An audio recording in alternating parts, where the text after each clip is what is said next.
Joe, welcome back to Wabi Sabi podcast. Great to be here.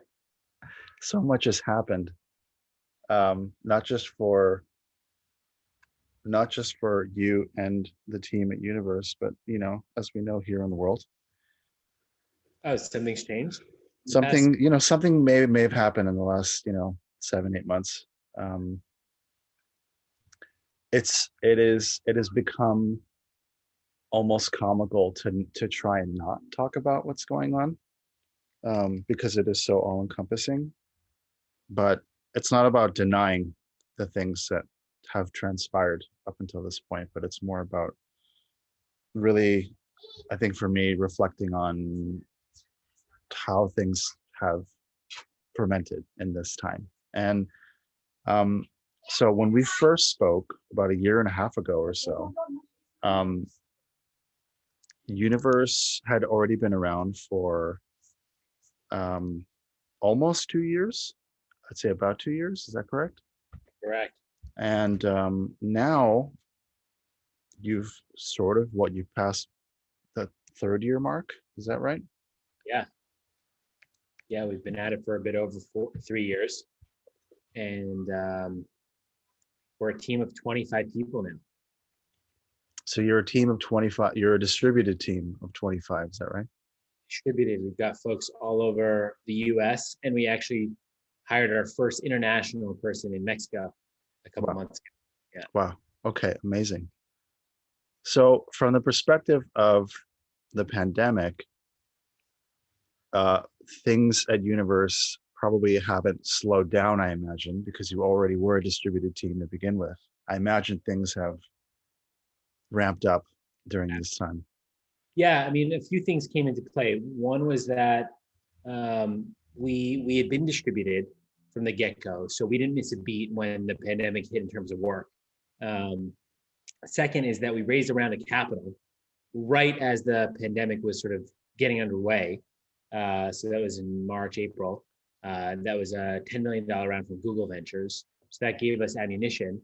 And then the third was that because people were at home on the internet and the economy wasn't doing too hot, people were starting new businesses, new ideas.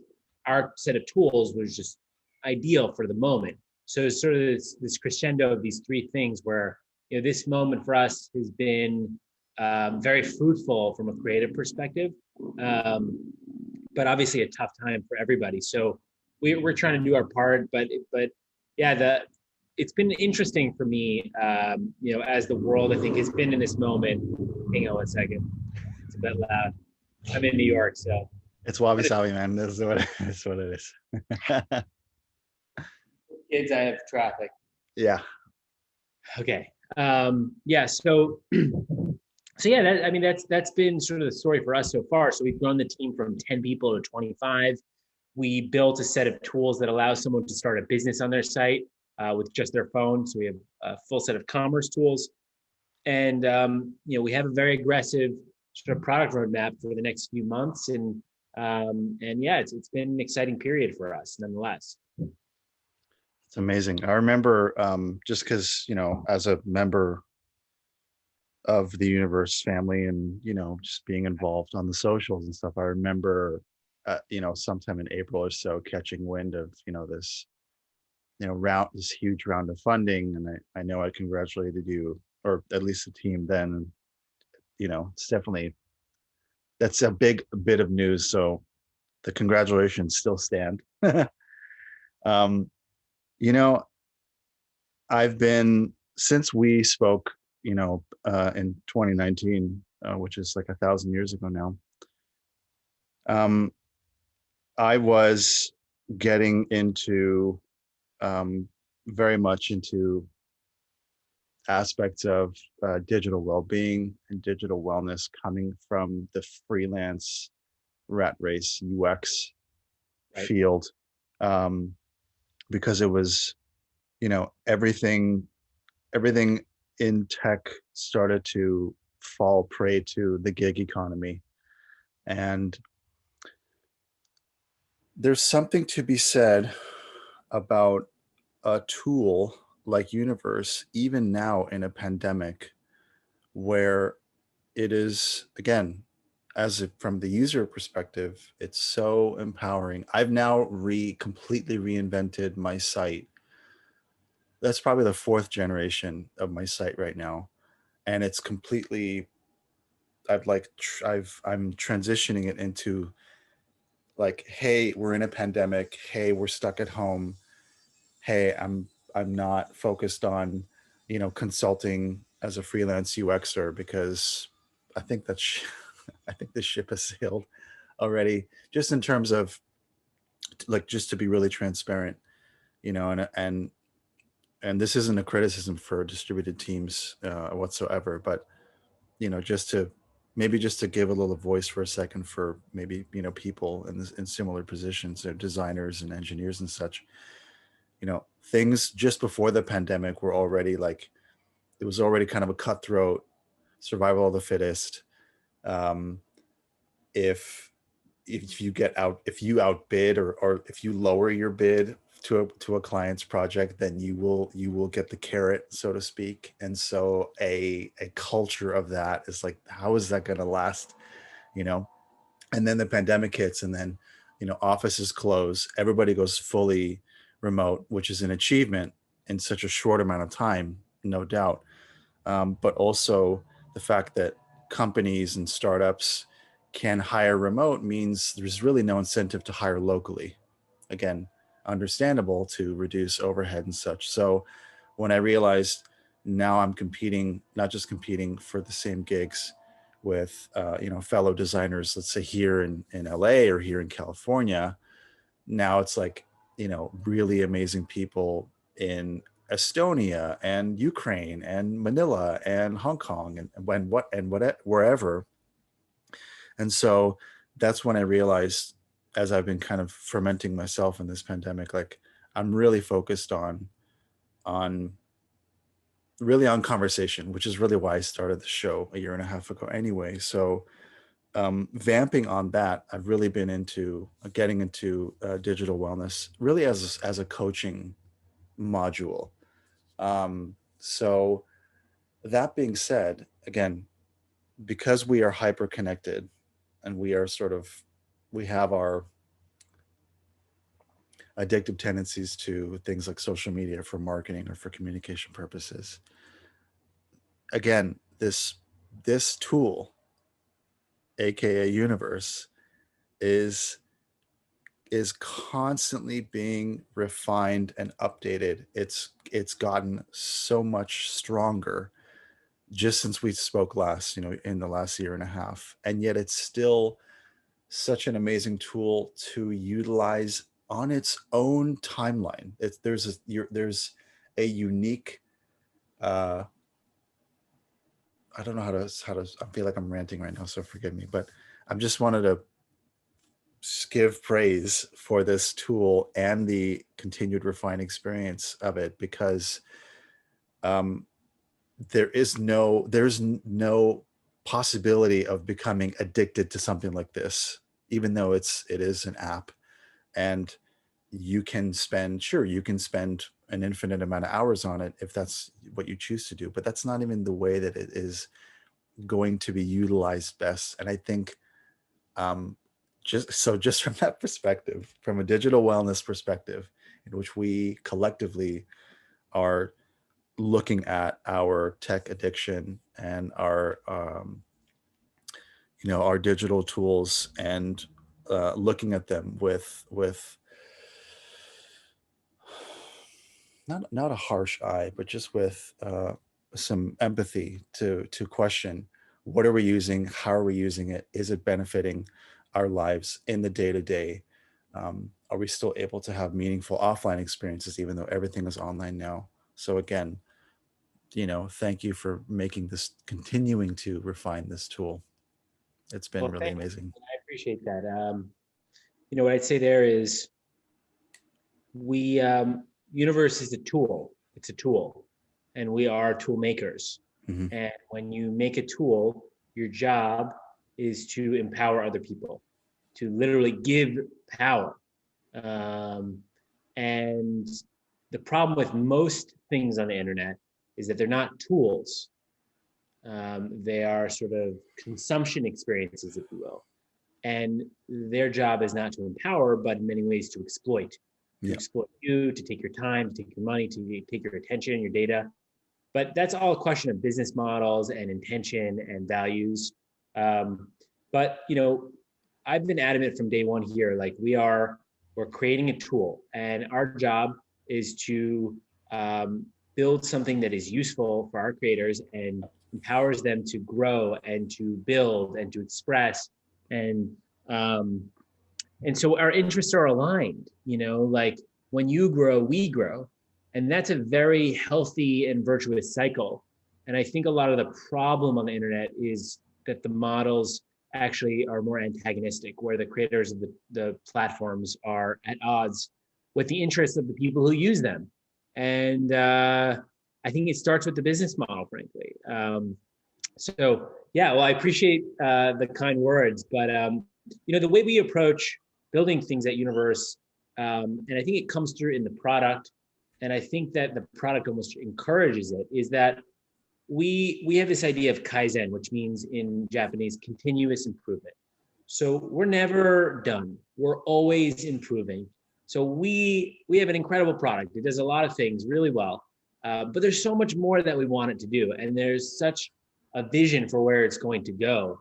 And a fruitful project is one that is constantly opening and unfolding and sort of showing you new places to go. That is very much true with Universe. There's even though we're several years into this, we have a wild imagination of where we're going to take it. And what we encourage our creators to do, we don't really do this explicitly. It's more sort of the message of the product, is we encourage you to think about your own work, your own site, your own products, your own life in the same way.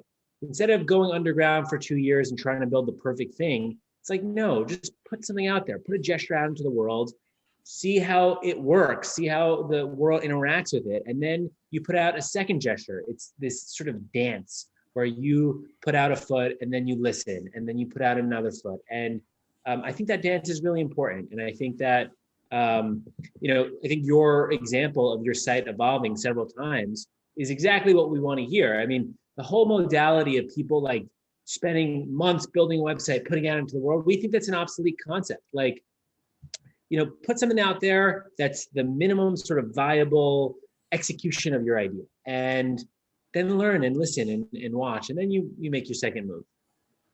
Exactly.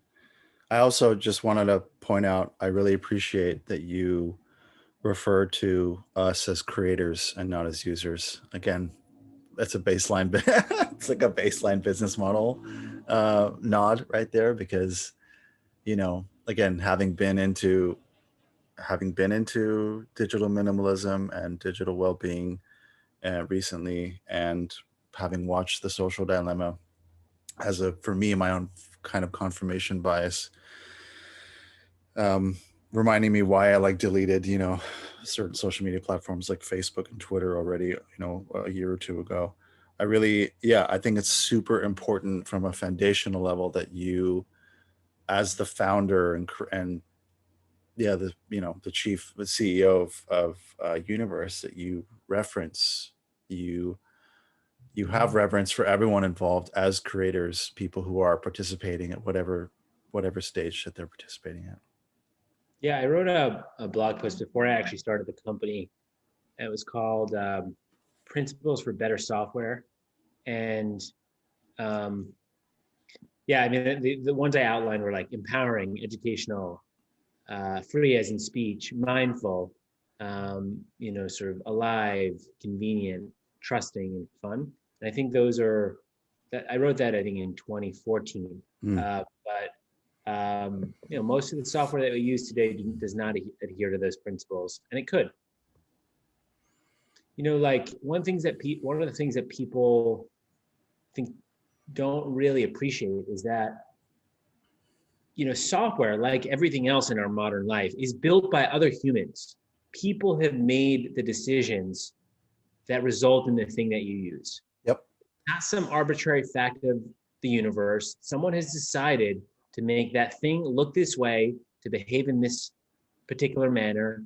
And those decisions matter. And I think that we're, as a culture, becoming more aware of those decisions. But I think, I would encourage people who have different ideas about how things should work to get involved and change it. And that doesn't mean just as designers, but as critics and thinkers and writers. We live, I think one thing that the internet, the pandemic has shown is that we sort of live two lives today. We live a life in the physical world and we live a life on the internet. And that's just a fact of life. And so the question is, how do you make that dynamic healthy and nourishing as opposed to sort of soul crushing, commercial, industrial? That's the work to be done. I I there's two things I want to comment on that because it's beautifully said. The first thing is it is not it there is an almost comedic timing to. I've noticed some recent articles that have been tossed around in the sort of mainstream media washing machine of like there's a 50 scientists and researchers state that there's a 50% chance we're living in a simulation. Or there was another article that came out by I think a NASA researcher down in Antarctica proposing we may be like dealing with a parallel universe that may be going backwards in time while we're going forwards in time. These kinds of science fiction sounding things, which really, if you actually place them into just behind, like in a transparency sheet, just behind what you just said, that here we are living these two lives today. We live a life in this physical realm, and then we live this other life in this ethereal, information, internet-driven realm. I mean, think about it. We're literally, I'm staring at a piece of glass and speaking to it. Mm-hmm. Like if an alien came down and did not see what I was doing, but just they would think I was absolutely crazy. I'm literally, I'm speaking to a wall, but it makes sense, right? Like because we're now jacked into cyberspace and we're interacting at a whole other level. I mean, look, there's a lot of negativity there, but there's also, it's pretty cool. I mean, like our minds are evolving right now. We're doing a lot more. Like there's a lot more happening, and for better and worse. Like there's definitely negatives to that, but like I am in general like a techno utopian. I believe that the future is going to be better, and I think it's going to be better through technology. That doesn't mean that technology is inherently good, but it means that it's possible to create good technology. And so I think what I would sort of amend the current commentary around is like, it's not whether the internet is good or bad. It's not whether technology is good or bad. It's here and it's our life and it's only going to become more entrenched, but we need to make good stuff. Yes. We need to make stuff that inspires and that brings joy and that brings out the best in us, and not stuff that brings out the worst, because that's just a slippery slope. Yeah. That's the second thing you reminded me of in these statements, which I fully agree with, is that this philosopher historian Yuval Noah Harari, may have heard of him. One of the things he's echoed, in the pandemic is, technology is not determinant. It's not, AI is not out to kill us. Those kinds of myth-laden, fear-based, belief systems, sort of archaic, fossilized beliefs. And yeah, it is really up to us every single day, how we're utilizing these tools and what difference we can make, not just only in our lives, but also, hopefully for other people as well. This quote I really like is, we shape our tools and thereafter they shape us. Mm. We shape our tools, right? Like, and it's very easy to forget that, but it's really important not to, because, and by the way, tools are not just, a hammer and a nail, although those are included. It's also the language that we use. Yes. The architecture of space. These things around us create our thinking and they influence our thinking. So it's really important that we curate what we surround ourselves with extremely intentionally. And that if we don't like the available options, we build something new. Exactly.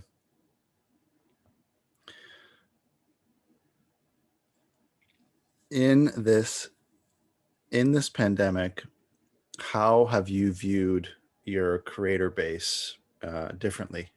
You know, sort of, let's say if you kind of do a retrospective in the last 7-8 months.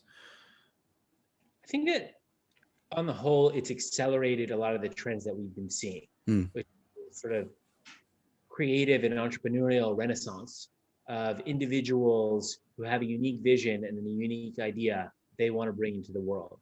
We've seen a flourishing of that, and we expect that to continue. And we want to be the platform for really enabling that at a large scale. But I think in a bigger way, I heard this great quote. It's from the uh, Jewish mystic philosopher Gershom Scholem, and he said, "There are in history what you would call plastic hours, namely crucial moments when it is possible to act. If you move then, something happens." And I think this is really relevant to now. I think we are living in a plastic hour. Hmm. I think we're living in a moment where the world has sort of melted a little bit, and the institutions around us um, are melting. And I think that's very unnerving because these are the foundations of modern life. But the truth is that in many cases, they're obsolete and they need to be rethought. And I think that we have a moment right now for a new generation of builders, of creators, of entrepreneurs, of artists to remake the world. And that's going to be a difficult process because we're starting from a rough spot. But I think it's going to result in a much better world. I think it's going to result in a world that has more diversity, more ideas, and better values. And I think of Universe as a platform to help people do that, to help rebuild the world in that way, Hmm. and that's what we're about. So I mean, that means specific things when we talk about product and what we're building, but at a high level, I think we're in this plastic hour, and I think we're in this moment of change. And I think it's very easy in a tough time like this to be overwhelmed by the chaos, by the uncertainty of it all. And what I would encourage people is to think about, okay, this is a moment where change is possible in a way that it just hasn't been in decades, and all the rules have been thrown out, and it's very clear, like, we need new answers, we need new ideas. The status quo will not work. Uh, the leadership has failed across the board, political, educational, you name it, media. It all needs work. Technological, we need business, we need new institutions, we need new ideas, we need new people to start things. And I think of Universe as like you're a little toolkit to get going. You have an idea, this is your way of bringing it to the world in 2020. Yep.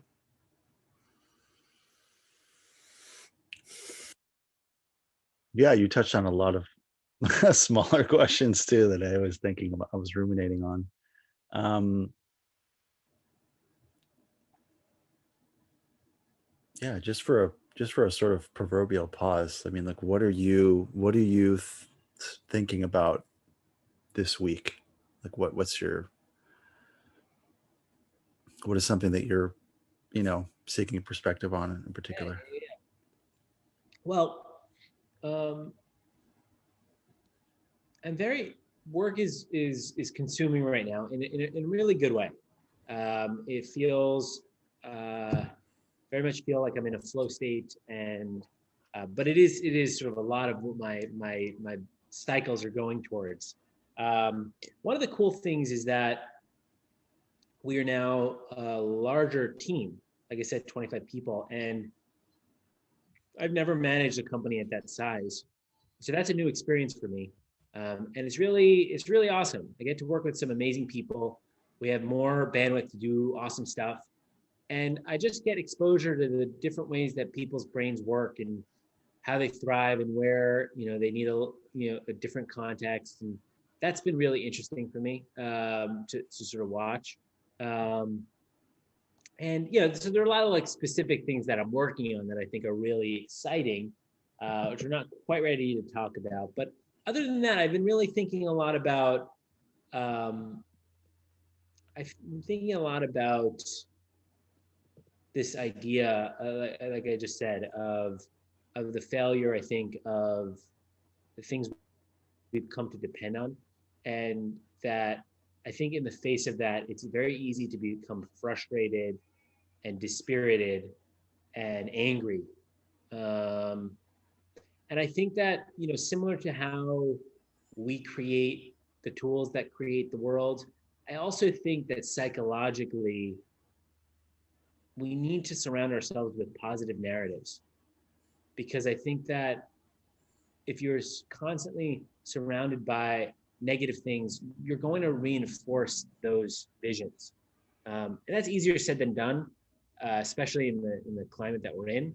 But I'm sort of like obsessed with surrounding myself with like nourishing narratives, um, and that means that I sometimes don't check the news, and it means that I don't check Twitter as often, and it means that I curate who I spend time with. Mm. Uh, so I've been thinking about that too. That's definitely, given that, we're supposed to have an election in a few weeks, it's definitely very important to think about that. And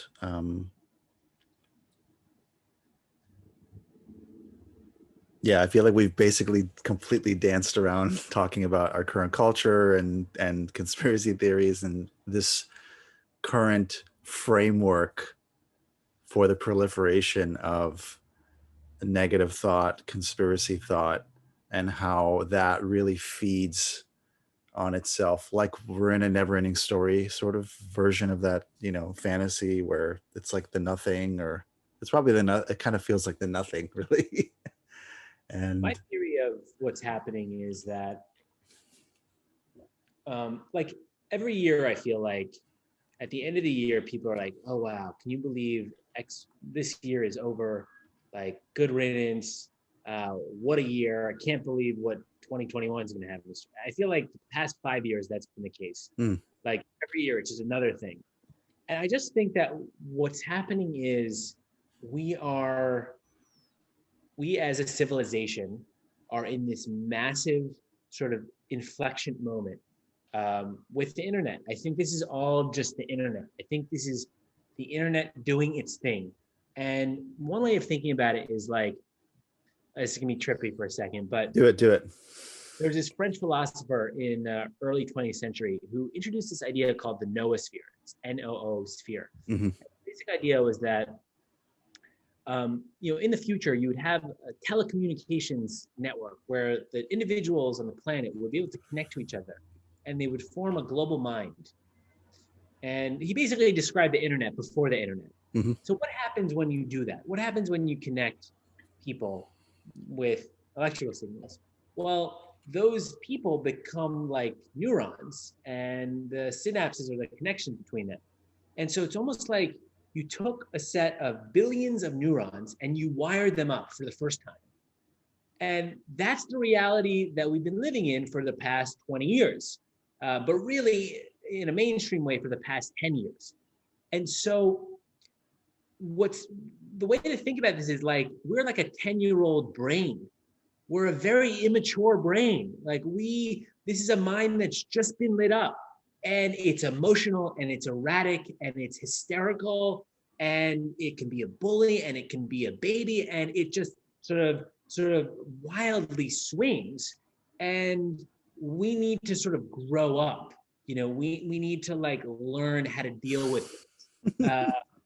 And so I think that's sort of what's happening. I think things are going to continue to get weirder Hmm. until we start to get a handle on this new thing, this new brain. Because if we compare it to a pre-internet world, it doesn't make any sense, because once we've crossed this chasm, it's a whole new thing. Yes.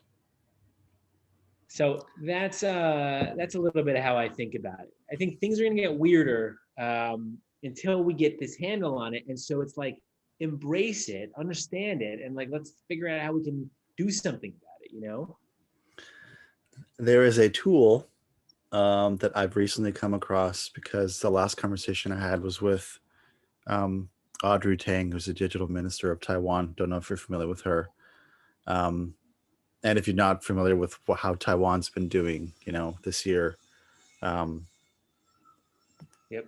like absolutely must look into it, especially how Audrey and her team within the Taiwanese cabinet have bolstered their transparent democracy using everyday tools as well as a very sort of Kaizen DIY spirit of how do we keep maintaining uh, consensus.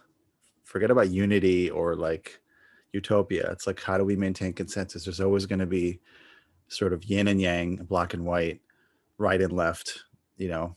Um, so that's just kind of a seed planted there. But I'm gonna have to look them up.